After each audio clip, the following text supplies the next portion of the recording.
Chronic kidney disease has replaced chronic renal failure since last 12 years. To create awareness amongst the lay public, health givers, physicians and laboratory, so as to emphasize that all chronic kidney diseases are not kidney failures. There was a scare amongst the public when chronic renal failure was used. They thought that it is very depressing, that now they have to go for dialysis and transplant. This is to emphasize that all patients who go into chronic renal failure have at some stage treatable conditions which should be called as chronic kidney disease. And this awareness has created lot of hope for those patients who are in the early stages of chronic kidney disease. Now the diagnosis of chronic kidney disease is very simple. If the pediatricians or physicians or the GPs understand that all the children who attend their OPDs for various other illnesses such as chronic colds and coughs or anemias or some ill health, feeling very weak, all of them who do not improve over a period of say 3 months should undergo a simple test called serum creatinine.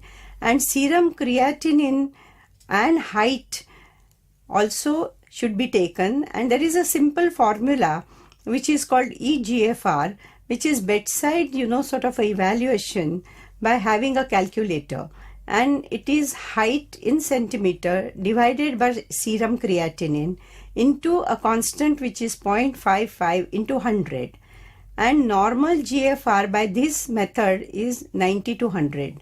Anything between 60 and 100 is considered to be normal, but still such a child should be tested for simple urine examination, because this may be a case of proteinuria and hematuria. The child does not have symptoms, but child has some evidence of kidney disease.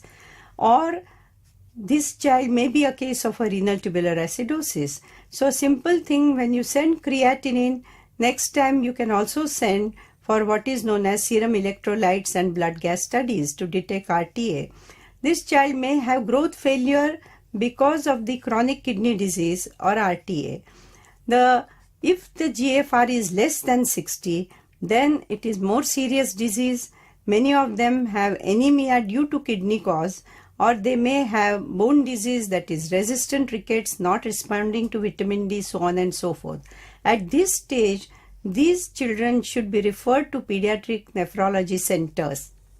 And in partnership with the pediatric nephrologist, they can be treated further. GFR estimated by this formula, if it is less than 60 but more than 30, such children may require dialysis. And if it is less than 15, these are the children who should be called as end-stage renal disease or chronic renal failure. So this is the message which is loud and clear given to the pediatricians and the GPs who are attending to these children, that a simple serum creatinine and the height, when you are following these children who are not doing so well but do not have frank signs and symptoms of kidney disease, can be saved in the initial stage, treated properly, followed at least once a year by the EGFR, and then subjected to the corrective measures or interventions, and they need not go into chronic renal failure or end-stage renal disease, which is the terminology used when their GFR falls below 60.